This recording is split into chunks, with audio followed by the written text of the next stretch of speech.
السلام علیکم۔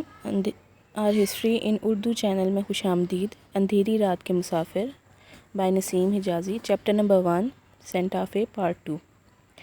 میں صرف اشتیاق کا مظاہرہ کر رہی تھی۔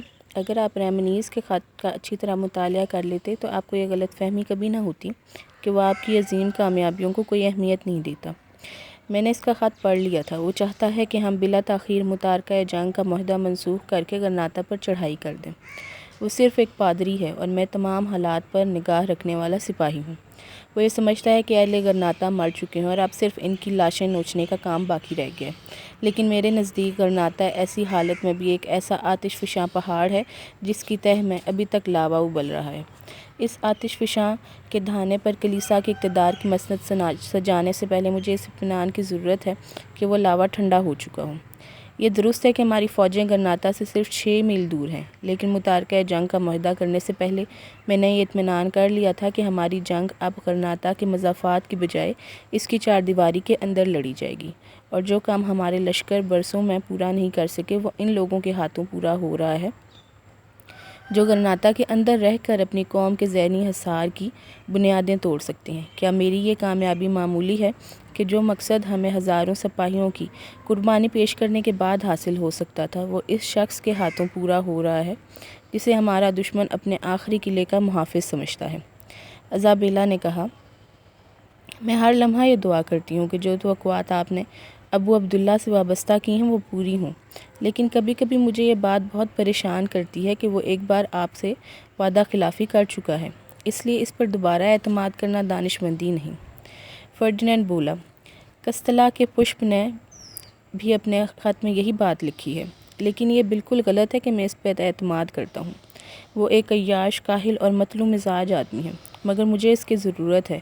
مجھے اس لیے اس کی ضرورت ہے کہ اپنی قوم کی تذلیل کے لیے جو سامان اس نے پیدا کیے ہیں وہ اور کوئی نہیں کر سکتا۔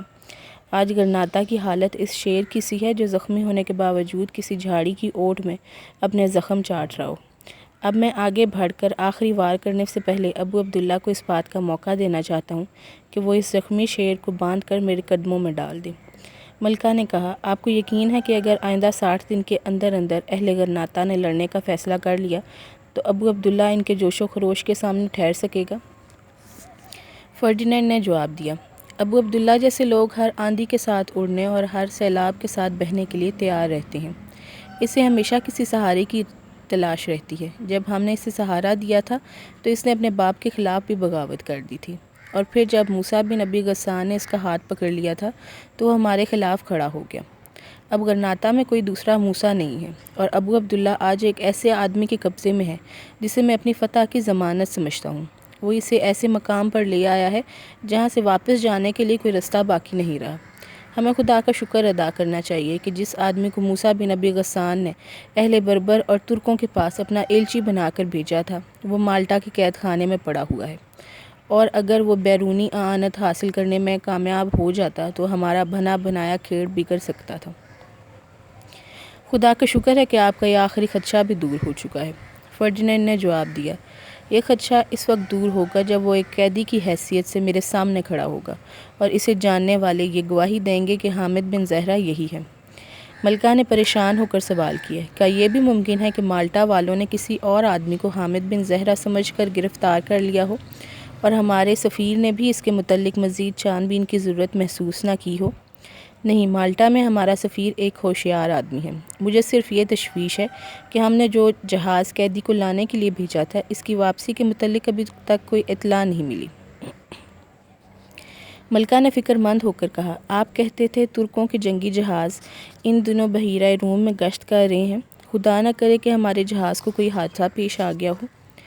فرڈینینڈ نے جواب دیا، اگر ایک جہاز کی قربانی سے وہ خطرات ٹل جائیں جو ہمیں حامد بن زہرہ کے زندہ واپس آنے کی صورت میں پیش آ سکتے ہیں تو یہ سودا مہنگا نہیں ہوگا۔ آپ اسے اتنا خطرناک سمجھتے ہیں؟ فرڈینینڈ نے جواب دیا، کبھی کبھی رات کے سناٹے میں ایک ہی پہرے دار کی چیخ ساری بستی کو جگا دیتی ہے۔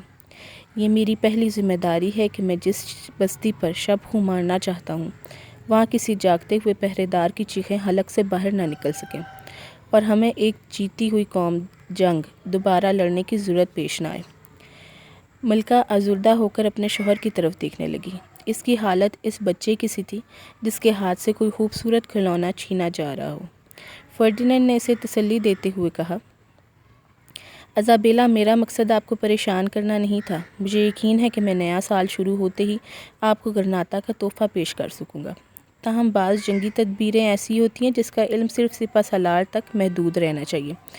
میرے دل میں کئی باتیں ایسی ہیں جو میں نے ابھی تک آپ پر ظاہر نہیں کی، اس لیے نہیں کہ میں کسی مسئلے میں آپ کو اعتماد میں نہیں لینا چاہتا، بلکہ میری خواہش یہ تھی کہ میں کسی دن اچانک خوشخبری سناؤں اور آپ کو زیادہ سے زیادہ خوشی ہو۔ ایزابیلا کا چہرہ مسرت سے تمتما اٹھا۔ وہ اٹھ کر چند قدم آگے بڑھی اور فرڈینینڈ نے مشرق کی طرف اشارہ کرتے ہوئے کہا، آپ وادی کے نشیب سے ذرا آگے دیکھنے کی کوشش کریں۔ ملکہ چند ثانیے بغور دیکھتی رہی، پھر اس نے کہا، وہاں بہت سے آدمی نظر آتے ہیں، لیکن وہ کیا کر رہے ہیں؟ وہ سڑک کی مرمت کر رہے ہیں۔ آپ نے خیال نہیں کیا کہ یہ کام گزشتہ 3 دن سے ہو رہا ہے؟ اور اگر آپ کی نگاہ 1 میل اور آگے دیکھ سکے تو وہاں آپ کو گرناطہ کے آدمی دکھائی دیں گے جنہوں نے اپنے حصے کا کام قریباً ختم کر لیا ہے۔ ملکہ نے حیرت زدہ ہو کر سوال کیا، آپ کا مطلب ہے ابو القاسم نے انہیں ہماری فتح کا رستہ کشادہ اور ہموار کرنے کے کام پر لگا دیا ہے؟ فرڈینینڈ نے جواب دیا، ابو القاسم نے اہل گرناطہ کو یقین دلایا ہے کہ انہیں سینٹا فے سے رست خریدنے کی اجازت ملنے والی ہے اور وہ یہاں آ کر اپنی مصنوعات بھی فروخت کر سکیں گے۔ اب ذرا اس طرف چلیے۔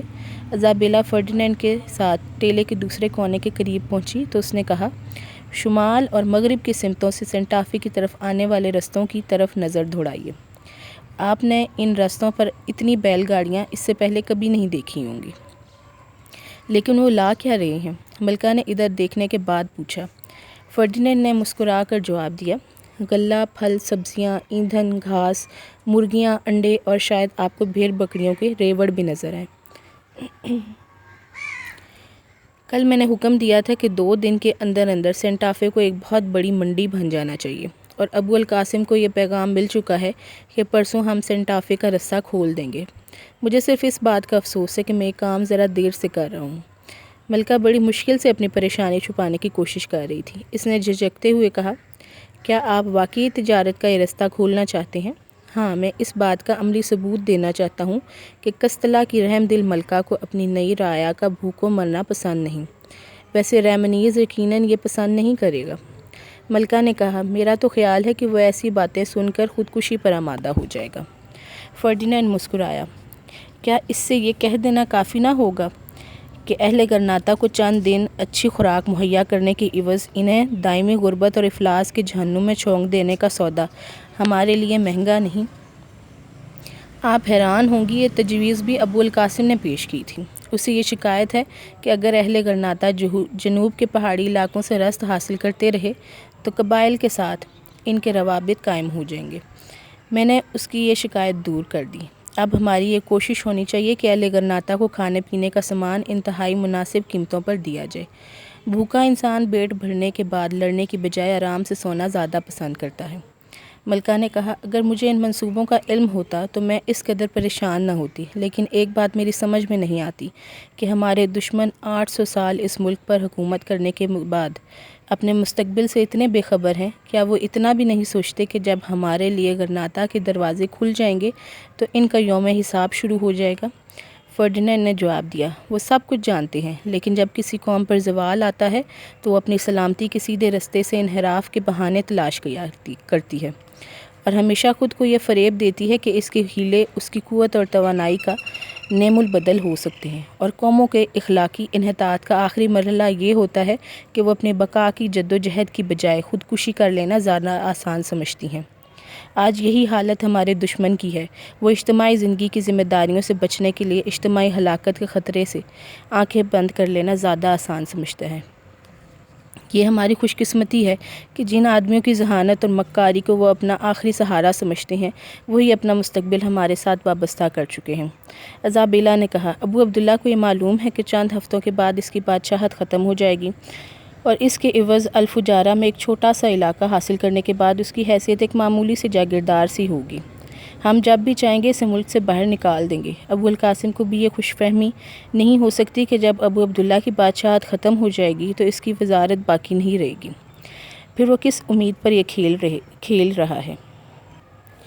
مزید اقصاد کے لیے میرے چینل کو سبسکرائب کریں اور بیل آئیکن کو کلک کریں، اور اگر آپ کو میری یہ حقیر سی کوشش پسند آئی ہے تو لائک ضرور کیجیے گا۔ شکریہ۔ السلام علیکم۔